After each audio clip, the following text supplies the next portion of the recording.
Today we are going to discuss about classification of matter. Classification of matter. There are mainly two classified: physical classification and chemical classification. Physical classification is based on appearance like solid, liquid and gas. Physical classification of matter को हम तीन type में classify किए हैं: solid, liquid और gas. Solid क्या है, liquid क्या है और गैस क्या है, इसके बारे में हम लोग आज डिस्कस करेंगे कि सॉलिड जो सब्सटेंस होता है, solid substance mean solid matter, उसका definite shape, definite volume can not be compressed on applied pressure. जिसका फिक्स्ड वॉल्यूम और फिक्स शेप होता है और उसको हम आसानी से हम कंप्रेस्ड नहीं कर सकते हैं। जैसे मान लीजिए हमारे पास ये डस्टर है, तो डस्टर हम अपीयरेंस के आधार पर इसको हम लोग अपने सेंस ऑर्गन के आधार पर ये भी फीलिंग कर रहे हैं कि ये सॉलिड है। इसका कोई शेप है, रेक्टेंगुलर है, फिक्स शेप है, फिक्स्ड वॉल्यूम है, जिस स्थान पर रखा जाएगा वो स्पेस ऑक्युपाई कर लेगा। और इसको हम अगर हम कंप्रेस करें, अगर इसको हम प्रेशर दें तो आसानी से ये कंप्रेस नहीं हो पाएगा। तो सॉलिड में हमारा डिफिनिट शेप और डिफिनिट वॉल्यूम होता है। कहने का मतलब कि सॉलिड जो मैटर होगा उसके जो कॉन्स्टिट्यूएंट पार्टिकल हो गए, कॉन्स्टिट्यूएंट पार्टिकल का मतलब कि एटम, आयन या मॉलिक्यूल आपस में क्लोज पैक्ड हो गए। इस तरह से इसका स्ट्रक्चर आपका आपस में ये क्लोज पैक्ड रहेगा। कॉन्स्टिट्यूएंट पार्टिकल को हम सर्किल से दिखा रहे हैं, ये आपस में ये क्लोज पैक्ड रहेगा, इसमें बहुत कम स्पेस रहेगा। दूसरा हमारा है liquid, definite volume, no definite shape. इसका हमारा डिफिनिट वॉल्यूम होगा, नो डिफिनिट शेप, कोई शेप नहीं होगा। और जिस वेसल में या जिस कंटेनर में रखेंगे, liquid can take up the shape of any vessel. किसी वेसल में अगर हम किसी बर्तन में या कंटेनर में रखेंगे तो वो हमारा वो टेक अप कर लेगा शेप। गैस हमारा है does not have either definite shape और वॉल्यूम। गैस में हमारा कोई शेप नहीं होता है, कोई वॉल्यूम नहीं होता है। It is easily compressed applied pressure. इसको हम आसानी से हम कंप्रेस कर सकते हैं। जैसे हमारे पास लिक्विफाइड पेट्रोलियम गैस है, तो उसको हम रेगुलेटर के थ्रू प्रेशर ऑन करके आसानी से हम उसको कंप्रेस कर सकते हैं। जैसे हमारा बैलून में गैस हमारा फिलअप किया गया है, तो उसको हम आसानी से हम कंप्रेस कर सकते हैं। यहाँ पर अगर वाटर को हम आसानी से कंप्रेस नहीं कर सकते हैं, तो यहाँ पर जो कॉन्स्टिट्यूएंट पार्टिकल है उसकी जो डिस्टेंस होगी कम होगी। कॉन्स्टिट्यूएंट पार्टिकल हमारा क्लोज पैक्ड में रहेगा और यहाँ पर इससे थोड़ा सा दूर दूर रहेगा, इस तरह से। और इसमें जो आपका मान लीजिए ये कोई कंटेनर है, इस कंटेनर में हमारा ये गैस जो फिलअप किया गया है, इस तरह से हमारा सबसे ज्यादा हमारा जो डिस्टेंस होगा, मॉलिक्यूल का जो डिस्टेंस होगा वो गैस में रहेगा, और सबसे कम हमारा जो डिस्टेंस होगा वो सॉलिड में रहेगा। तो सॉलिड में हमारा इंटरमॉलिक्यूलर फोर्स जो होगा अधिक लगेगा इन कंपेरिजन टू गैस। इसको आसानी से हम कंप्रेस कर सकते हैं, इसको हम आसानी से कंप्रेस, इन दोनों को आसानी से हम कंप्रेस नहीं कर सकते।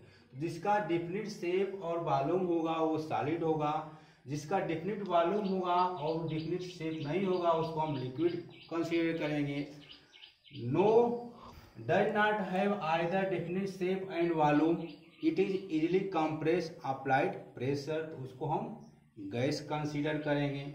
जैसे मान लीजिए यहाँ पर हमारा ऑक्सीजन हो गया, इसका एग्जाम्पल नाइट्रोजन हो गया, हाइड्रोजन हो गया, यहाँ पर हमारा वाटर हो गया, यहाँ पर हमारा आयरन हो गया, कॉपर हो गया, जिंक हो गया, एयू हो गया, गोल्ड, एल हो गया, एल्युमिनियम हो गया, एटसेट्रा। तो ये फिजिकल क्लासिफिकेशन ऑफ मैटर में हमारा 3 स्टेट है, सारे लिक्विड और गैस। इसको हम थोड़ा सा समराइज कर दिया, पिछले कक्षा में 9th में आप पढ़े होंगे, 10th में ही पढ़े होंगे।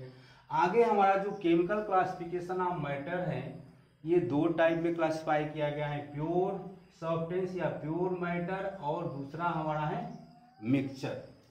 तो प्योर सब्सटेंस या प्योर मैटर का मतलब ये है कि फिक्स्ड एंड कांस्टेंट कंपोजिशन जिसका होगा उसी को हम प्योर सब्सटेंस या प्योर मैटर बोलेंगे।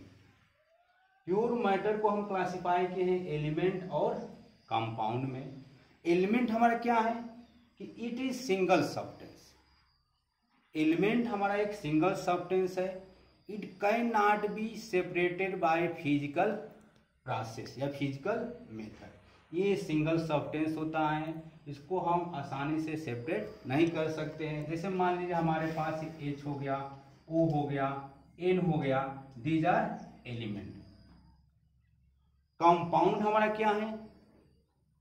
कंपाउंड को समझने के लिए when 2 or more element combined in fixed ratio by mass is known as compound।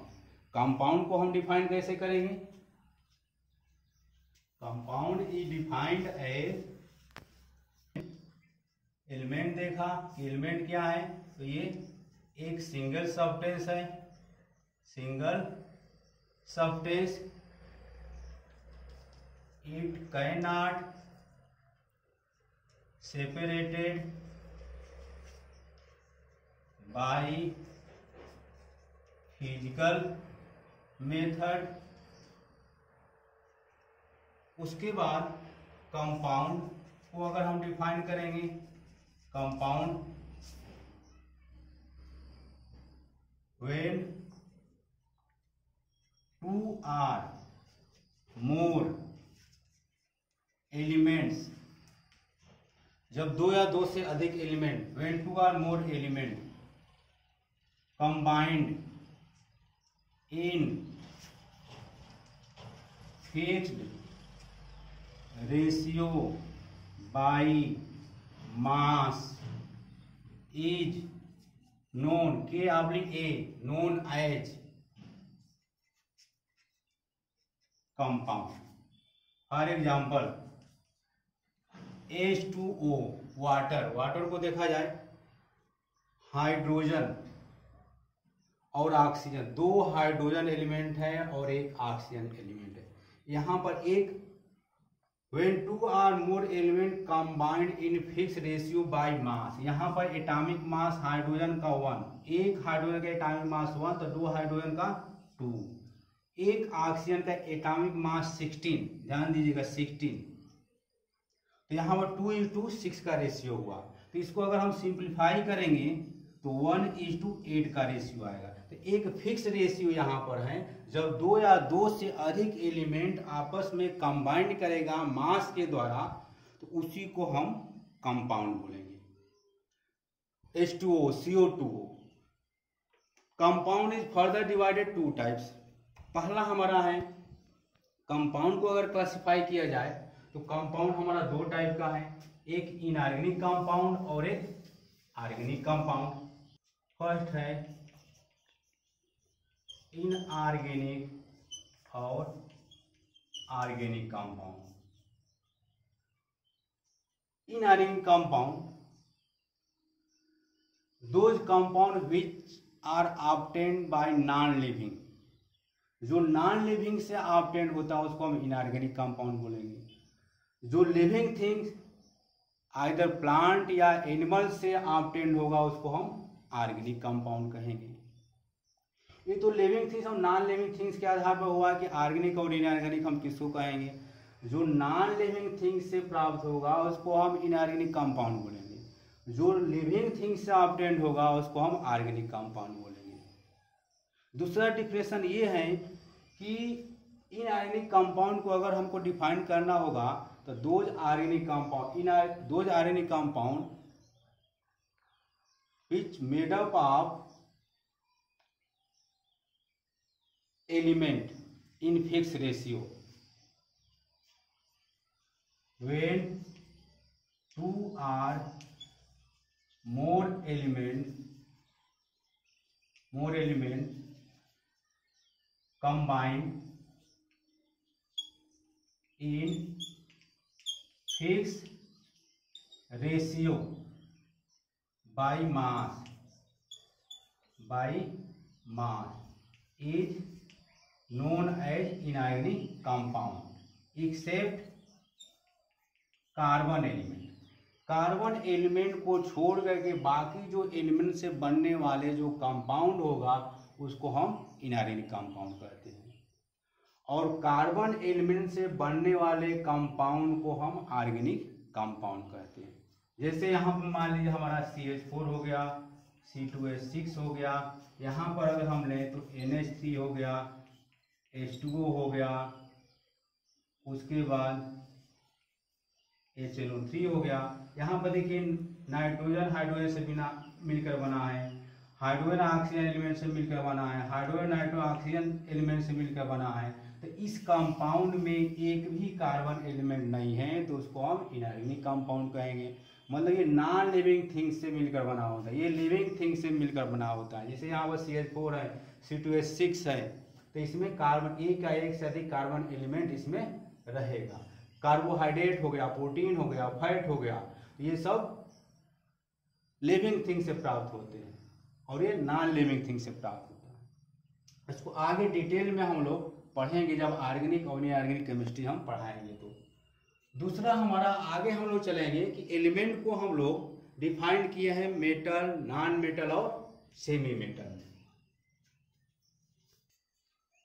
Non metal, non malleable, non ductile, non sonorous,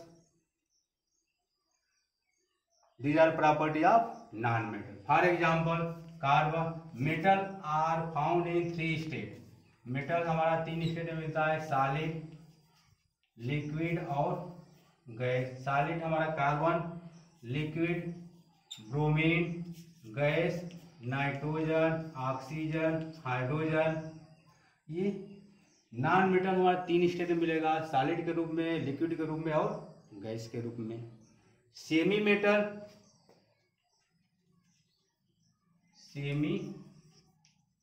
semi means half.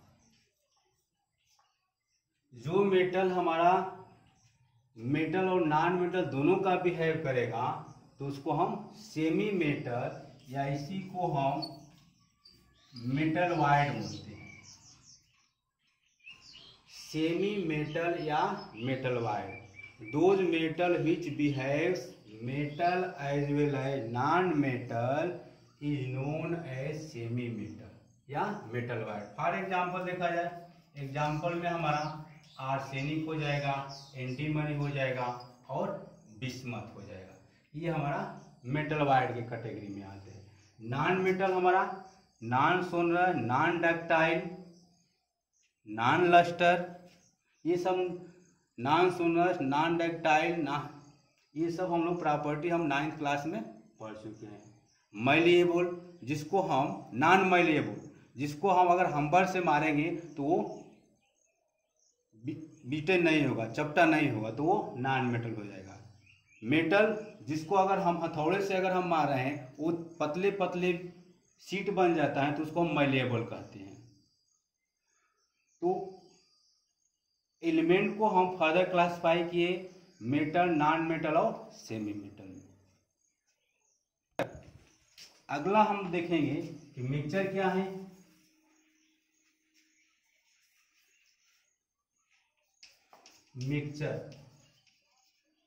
Mixture को हम classify करेंगे, mixture को हम डिफाइन करेंगे when 2 or more element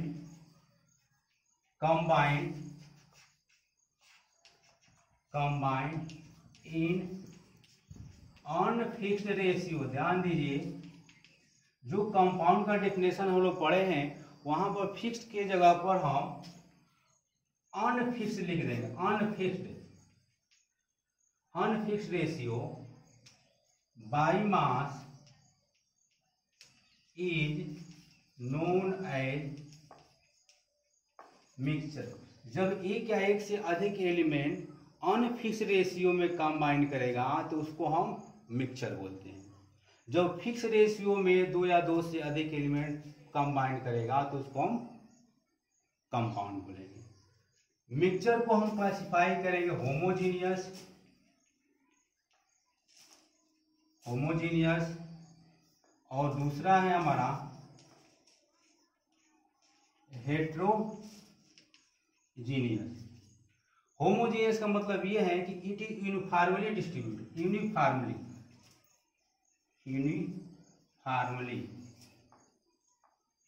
distributed.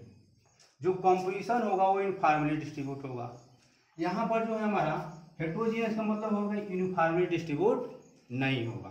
Example के तौर पर देखा जाए तो होमोजीनियस को हम सॉल्यूशन भी कर सकते हैं। Homogeneous is also known as a solution, जैसे यहाँ रहेगा।